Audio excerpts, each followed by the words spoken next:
Hello everyone.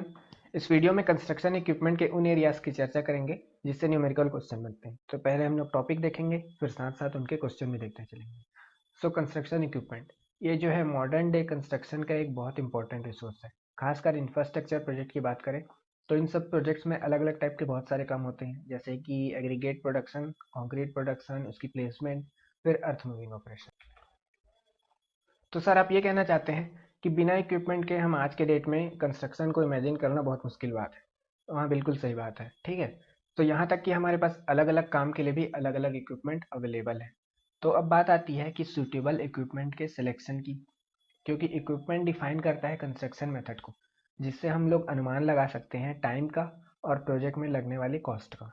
सो किसी specific task के लिए राइट इक्विपमेंट सेलेक्ट करने के लिए हमें इक्विपमेंट के फीचर मालूम होने चाहिए, जैसे कि रेट ऑफ प्रोडक्शन, उसको ऑपरेट करने में कॉस्ट कितना लगेगा, उस इक्विपमेंट की स्पेसिफिकेशन। तो इन सब की जानकारी हमको रखना जरूरी होती है।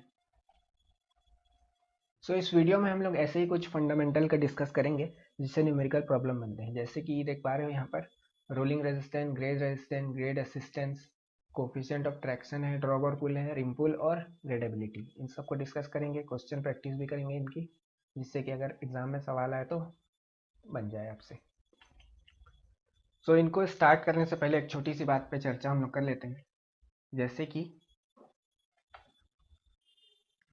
Selection of construction equipment.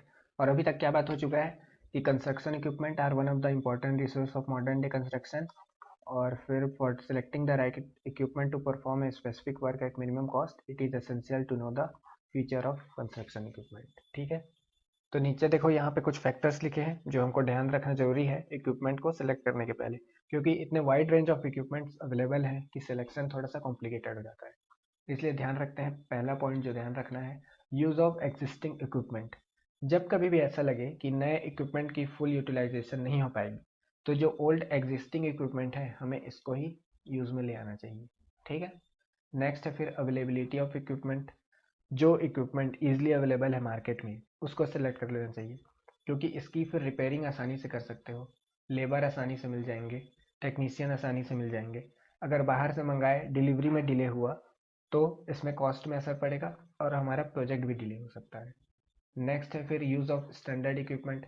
Standard equipment क्या होता है, ये इजिली अवेलेबल होते हैं, प्राइस भी इनका मॉडरेट होता है क्योंकि ज़्यादा नंबर ऑफ मैन्युफैक्चर इनका होता है। ठीक है, अगर स्पेशल टाइप का इक्विपमेंट की बात करें तो वो किसी स्पेशल टास्क के लिए उसको बनाते हैं, तो उसको ऑपरेट करने के लिए भी स्पेशल स्किल्ड लोग की ज़रूरत पड़ती है। स्टैंडर्ड के लिए आपके लोकल एरिया में ही टेक्नीशियन मिल जाते हैं।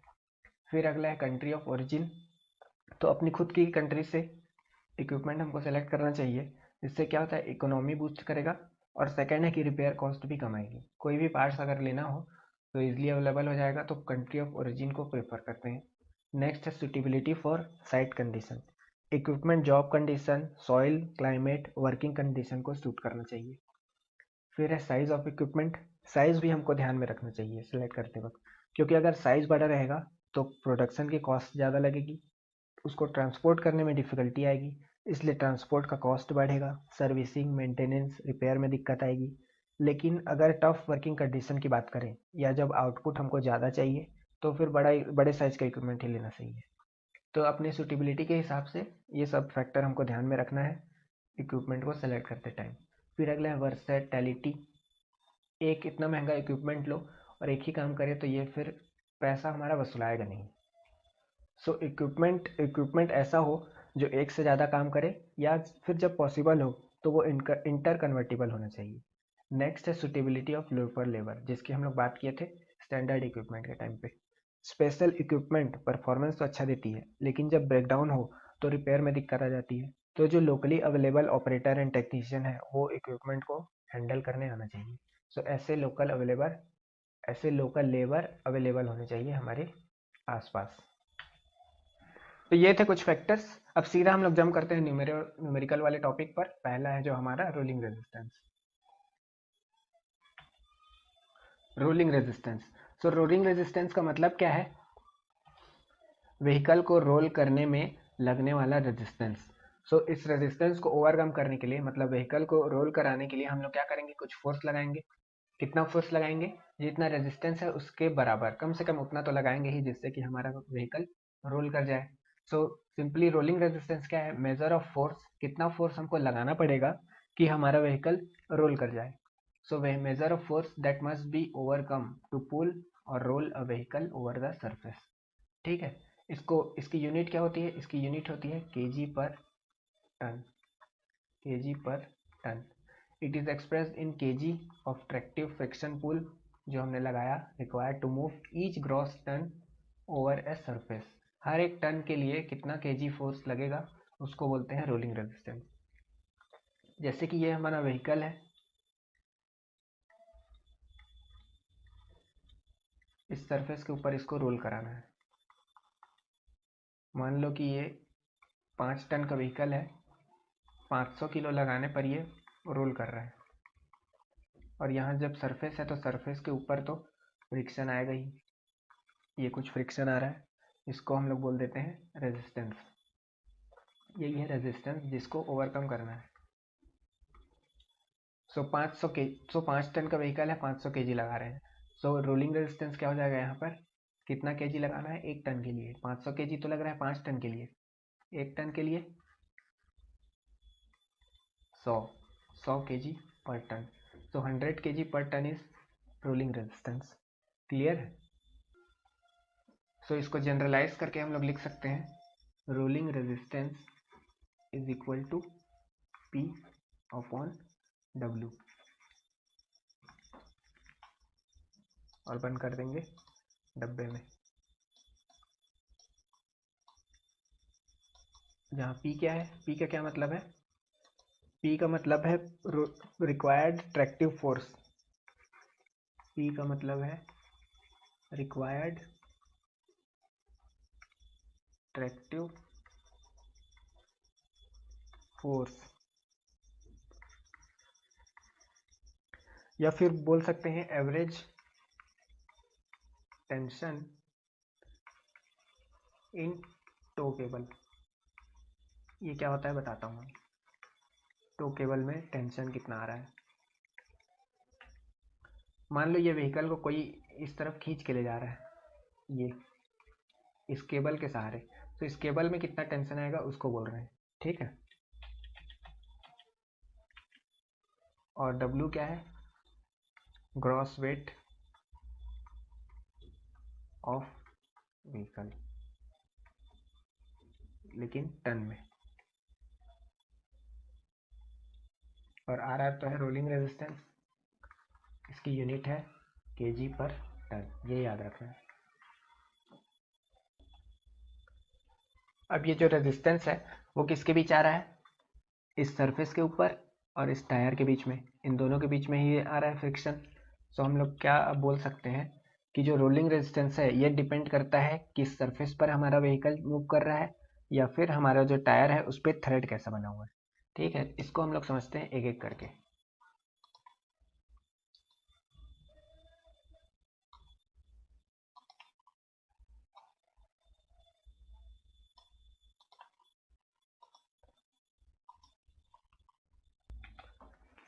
मैंने क्या बोला, रोलिंग रेजिस्टेंस डिपेंड करता है कि हमारा सरफेस कैसा है और टायर के ऊपर हमारे थ्रेड कैसे हैं। सरफेस की बात करें, अगर सरफेस अगर सॉफ्ट है, ठीक है, सरफेस अगर सॉफ्ट है तो ये ज़्यादा फ्रिक्शन ऑफर करता है। जैसे कि एग्जांपल ले लेते हैं हम लोग सैंड, सो ये ज़्यादा फ्रिक्शन ऑफर करता है, इसलिए रोलिंग रेजिस्टेंस भी सॉफ्ट सरफेस की ज़्यादा होती है हार्ड सरफेस के कंपेयर में। और ये डिपेंड करता है जैसे कि टायर पे जो थ्रेड बने होते हैं उस पर, ये कैसे करता है इसको देखते हैं। मान लो कि एक हार्ड सरफेस है, मान लो कि एक हार्ड सरफेस है,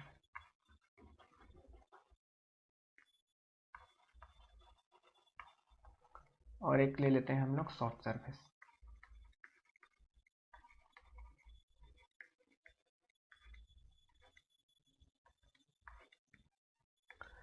अब जो टायर है उसमें हवा कम है, ठीक है, टायर में हवा कम है, इसका मतलब क्या बोल सकते हैं, लो प्रेशर और ब्रॉड थ्रेड।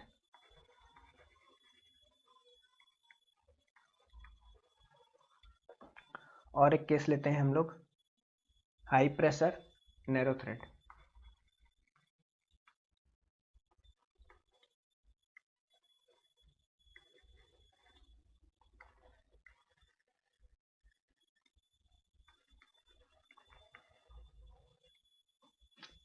इधर भी same, high pressure narrow thread, इसको मैं लिख देता हूँ NT। इधर है low pressure broad thread BT।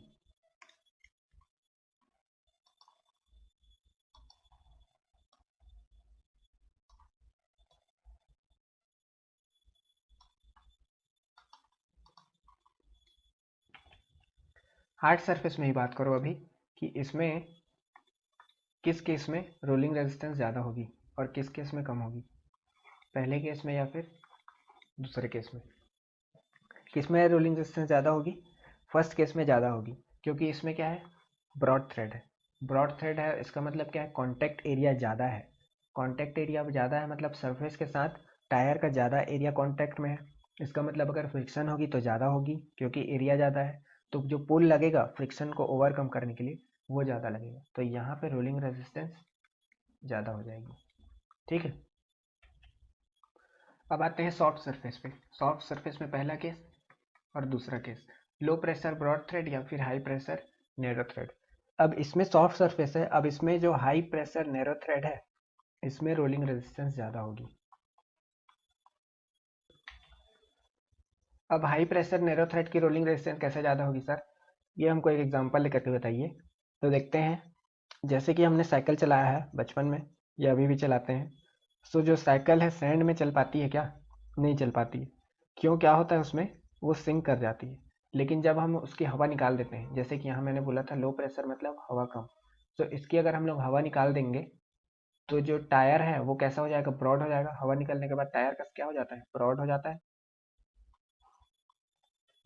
सो उससे इसका कॉन्टैक्ट एरिया बढ़ जाता है, कॉन्टैक्ट एरिया बढ़ जाता है तो फ्रिक्शन के लिए एरिया ज़्यादा हो जाता है, फ्रिक्शन ज़्यादा तो पुल ज़्यादा लगता है, इसलिए इस केस में रोलिंग रेजिस्टेंस ज़्यादा होती है।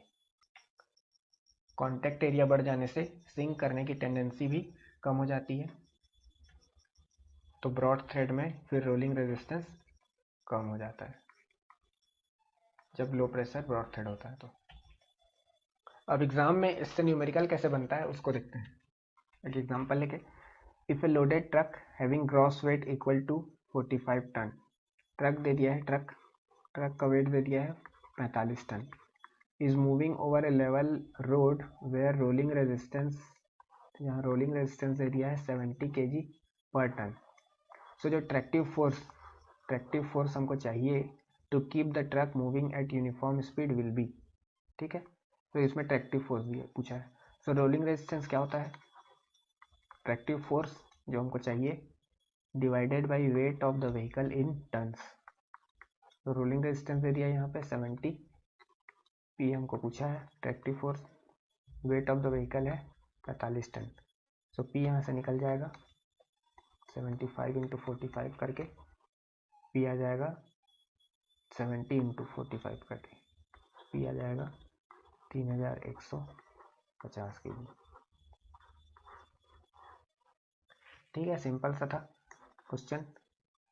नेक्स्ट देखते हैं, a 4-wheel tractor whose operating weight is 14 ton is pulled along a level haul road at a uniform speed by another tractor, दूसरा ट्रैक्टर इसको खींच रहा है। so average tension in the cable is 600 kg, मतलब खींचने से जो tension आ रहा है केबल में वो 600 kg है। तो रोलिंग रेजिस्टेंस क्या है पूछा हुआ है हॉल रोड में। ठीक है, तो rolling resistance we know that tractive force upon weight of vehicle in tons. तो ट्रैक्टिव फोर्स या बोल सकते हैं tension, average tension in tow cable 600 kg और वेट कितना दिया है 14 टन। सो ये कितना आ जाएगा, rolling resistance KG per ton में 42.857 केजी पर टन आ जाता है। सो ये हुआ रोलिंग रेजिस्टेंस खत्म। अब अगली चर्चा हम लोग करते हैं ग्रेड रेजिस्टेंस की। ग्रेड मतलब स्लोप। अभी हम लोग लेंगे अपहिल स्लोप, ठीक है। तो जब भी मूव कराओगे व्हीकल अपहिल डायरेक्शन में, व्हीकल के वेट का एक कंपोनेंट एक्ट करता है अपोजिट डायरेक्शन में, ठीक है। व्हीकल का एक कंपोनेंट एक्ट करता है अपोजिट डायरेक्शन में। ये जैसे कि हमारी स्लोप है, ये व्हीकल मूव कर रहा है अपहिल डायरेक्शन में।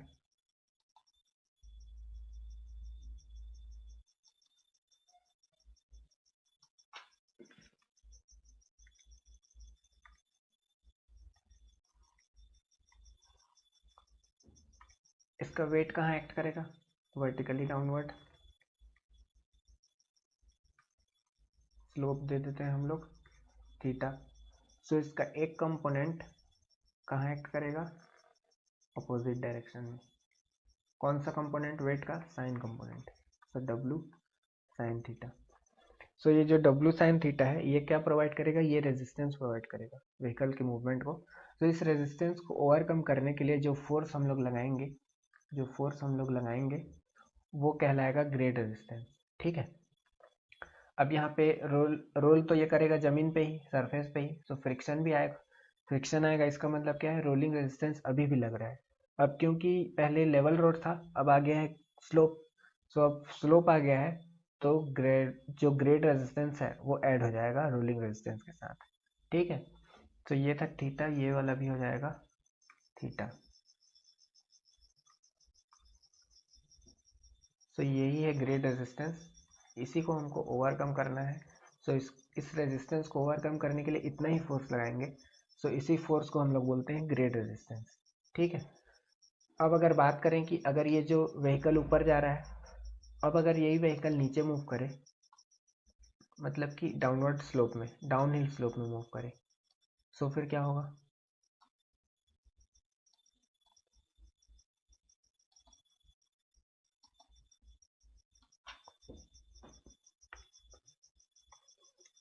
ये व्हीकल मूव कर रहा है डाउनवर्ड डायरेक्शन में। अब वेट तो हमेशा वर्टिकली डाउनवर्ड ही लगता है, थीटा सेम। अब इस वेट का एक कंपोनेंट किधर लगेगा? इस डायरेक्शन में लगेगा। कौन सा कंपोनेंट?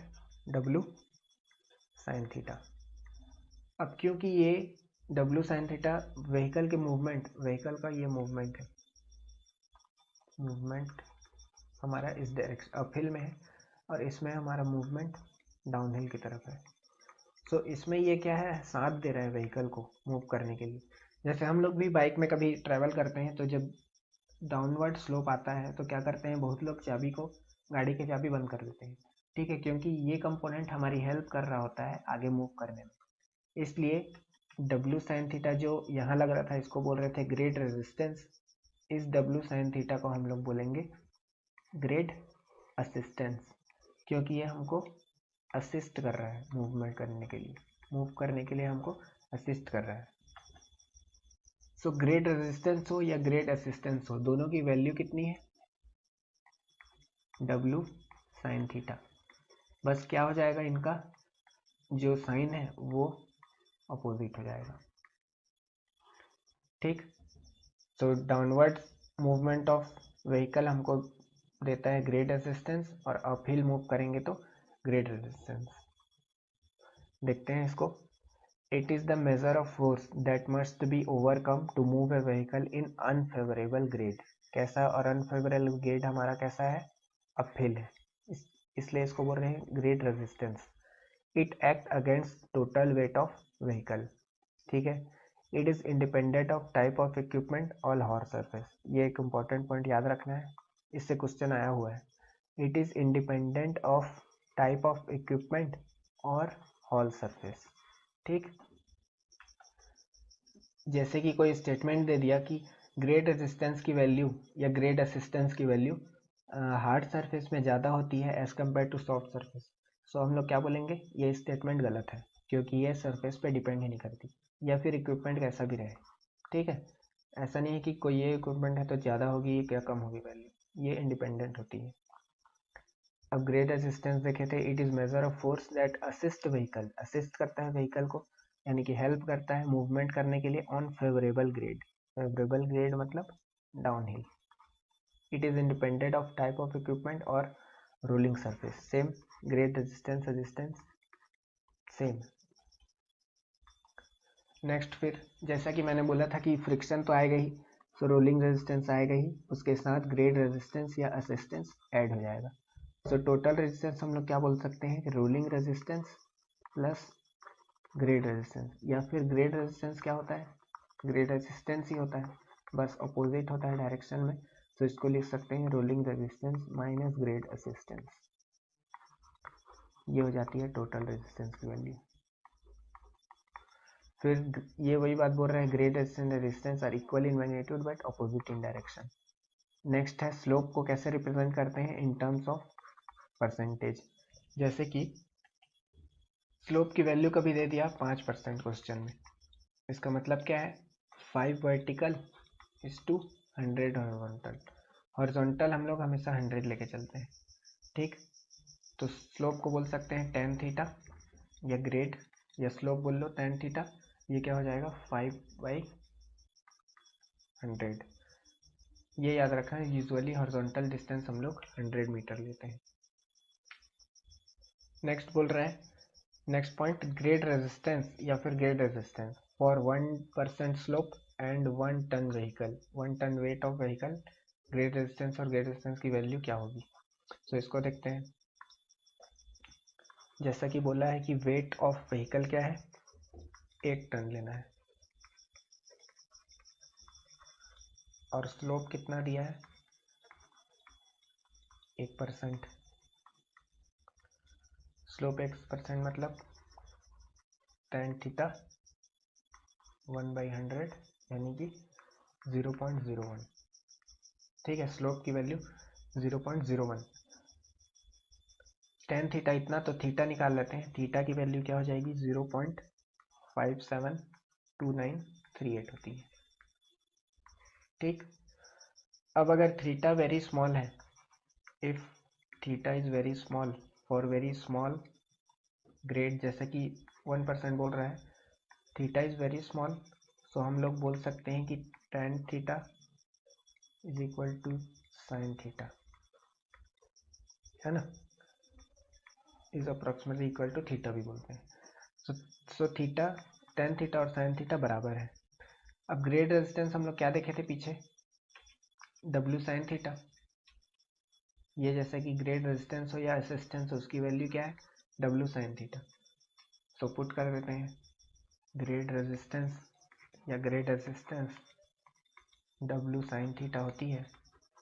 सो W का तो दे दिया है 1 टन, 1 टन को कन्वर्ट किया केजी में, और साइन थीटा की वैल्यू है 0.57। अच्छा, ये तो थीटा की वैल्यू है, साइन थीटा यानी कि साइन 0.572938। सो ये कैलकुलेट करोगे तो क्या आ जाएगा, ग्रेड रेजिस्टेंस या फिर ग्रेड रेजिस्टेंस फॉर 1% स्लोप पर 1 टन व्हीकल की वेट के लिए इसकी वैल्यू रहती है 10 kg, ठीक। या फिर बोल सकते हैं ग्रेड रेजिस्टेंस या grade resistance is equal to 10 kg per ton per 1% slope. इस लाइन को हमेशा याद रखना है, यही काम आएगा हमको न्यूमेरिकल सॉल्व करने।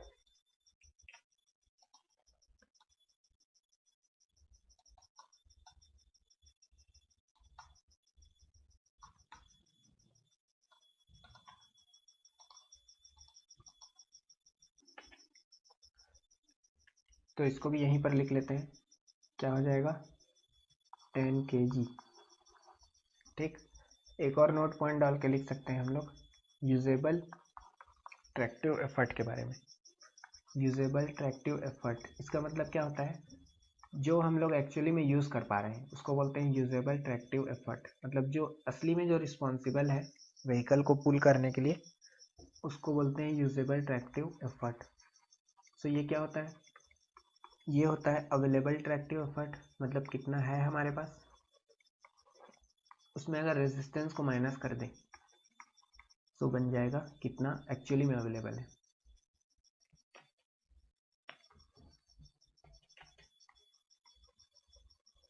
अवेलेबल ट्रैक्टिव एफर्ट में रेजिस्टेंस को माइनस कर दें, टोटल रेजिस्टेंस को,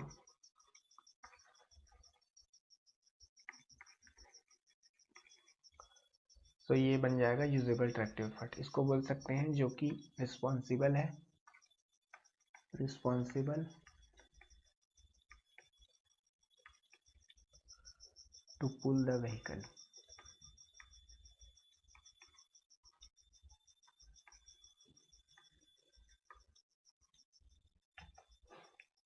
तो ये हुआ ग्रेड रेजिस्टेंस, ग्रेड असिस्टेंस। अब इसका क्वेश्चन देख लेते हैं हम लोग। हाँ ये सो इफ क्या बोल रहा है क्वेश्चन में, if 15 tons of vehicle is to be move uphill move कर रहा है, स्लोप कितना दे दिया है 5% ग्रेड स्लोप, और वेट है 15 टन, तो पूछ रहा है कि ग्रेड रेजिस्टेंस क्या होगी। सो ग्रेड रेजिस्टेंस हम लोग अभी क्या देखे हैं कि ये कितना होता है 10 kg होता है 1 टन व्हीकल के लिए 1% स्लोप में। सो अभी पूछा है कितना 5% स्लोप, सो 1% के लिए 10 होता है तो 5% के लिए इतना। और अगर 1 टन व्हीकल के लिए, जैसे कि ये लिखा है एक 10 kg पर टन, 1 टन के लिए 10 kg है तो 15 टन के लिए इंटू 15 कर दो, सिंपल क्या आ जाएगा 750 kg। सो ये है grade resistance. Simple question, basic था। अगला question, if a tractor weighing 20 ton, 20 ton का ट्रैक्टर है, किसी स्लोप में मूव कर रहा है, तो पूछ रहा है ग्रेड रेजिस्टेंस क्या है। ठीक, एक है 4 degree upward, 4 degree down, 4% upward, 4% downward. तो डाउनवर्ड मूव कर रहा है, इसका मतलब क्या है ग्रेड असिस्टेंस है ये, लेकिन ग्रेड रेजिस्टेंस के टर्म में रिपोर्ट करना है, तो ये क्या कैसे बोल देंगे इसमें, minus minus grade assistance is equal to grade resistance. ठीक, तो पहले अपवर्ड के लिए देख लेते हैं। ग्रेड रेजिस्टेंस 1 टन के लिए 10 kg, तो 20 टन के लिए 10 इंटू 20, 10 kg होता है 1% ग्रेड के लिए, तो 4% के लिए डायरेक्ट 4 से मल्टीप्लाई करते हैं, तो ये आ जाएगा 800 kg। नेक्स्ट है 4% डाउन ग्रेड, इसको 5 कर लेते हैं, 5% डाउन ग्रेड। सब क्या हो जाएगा ग्रेड रेजिस्टेंस 1% के लिए 10 kg, तो 5% के लिए 10 इंटू 5, 1 टन के लिए होता है 10, तो अपना कितना है 20 टन, 20 टन। तो 20 टन में क्या हो जाएगा इंटू 20, ये हो जाएगा 5 इंटू 10 1000 kg। लेकिन ये क्योंकि ग्रेड असिस्ट डाउनवर्ड स्लोप है और ग्रेड रेजिस्टेंस होता है अपवर्ड के लिए, तो यहाँ पे लग जाएगा माइनस 1000 kg। यही पूछ देता है ग्रेड असिस्टेंस, तो इसमें रहता ये प्लस और ये हो जाता, ये वाला हो जाता माइनस। ठीक है, ये ग्रेड अपग्रेड और डाउनग्रेड एक क्वेश्चन में दोनों देने का पर्पज यही है कि इन दोनों के बीच का जो एक्चुअल डिफरेंस एग्जाम्पल के थ्रू क्लियर करना। अगले टर्म की तरफ आगे बढ़ते हैं, कोफिशिएंट ऑफ ट्रैक्शन। ट्रैक्शन मतलब सिंपल फ्रिक्शन, सो जो नॉर्मल कोफिशिएंट ऑफ फ्रिक्शन होता है उसी के इक्विवेलेंट है। ठीक है, बेसिक मैकेनिक्स सब ने पढ़ रखी है पहले भी, तो उसी का एक एग्जांपल लेते हैं हम लोग। जैसे कि एक ब्लॉक है, एक ब्लॉक है बढ़िया से रखा हुआ है ये सरफेस के ऊपर। ठीक है, एक सरफेस के ऊपर रखा हुआ है ये।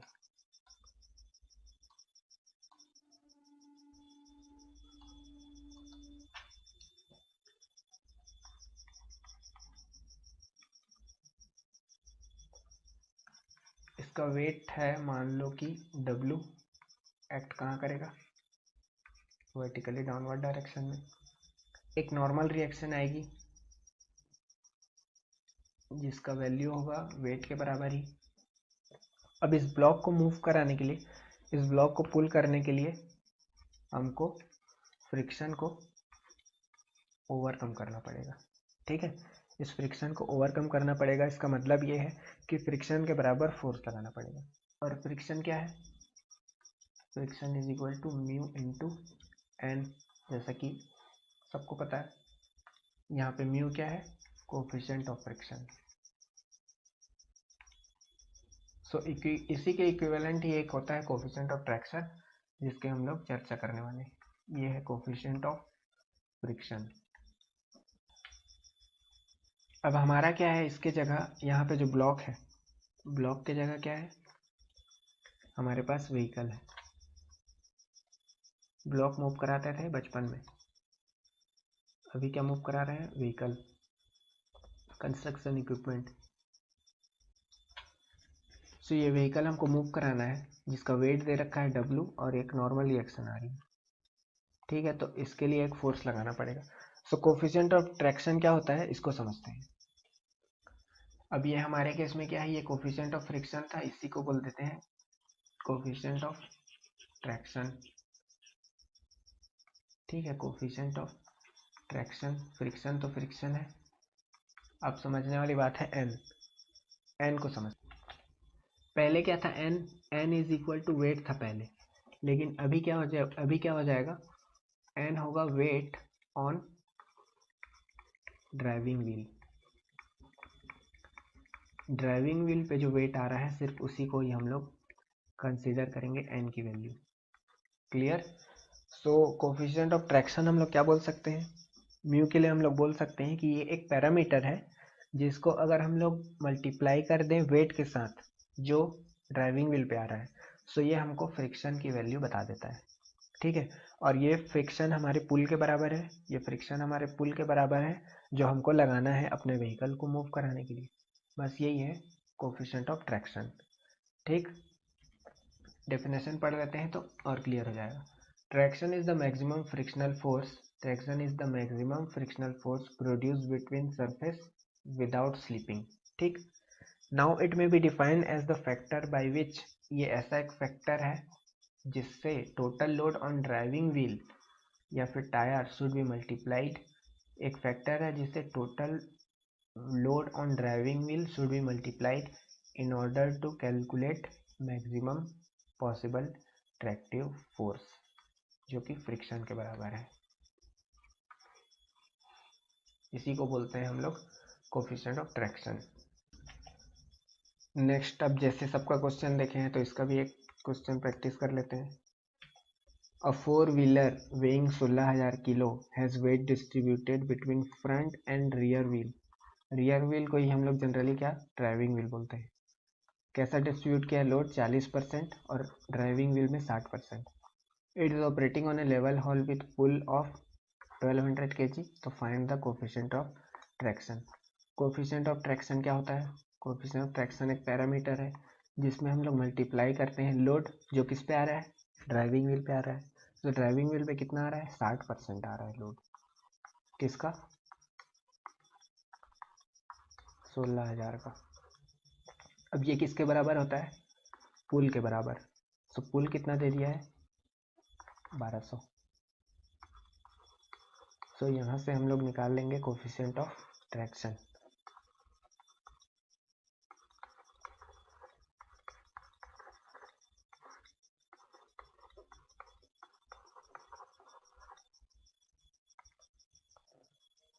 जीरो जीरो सब कट गए,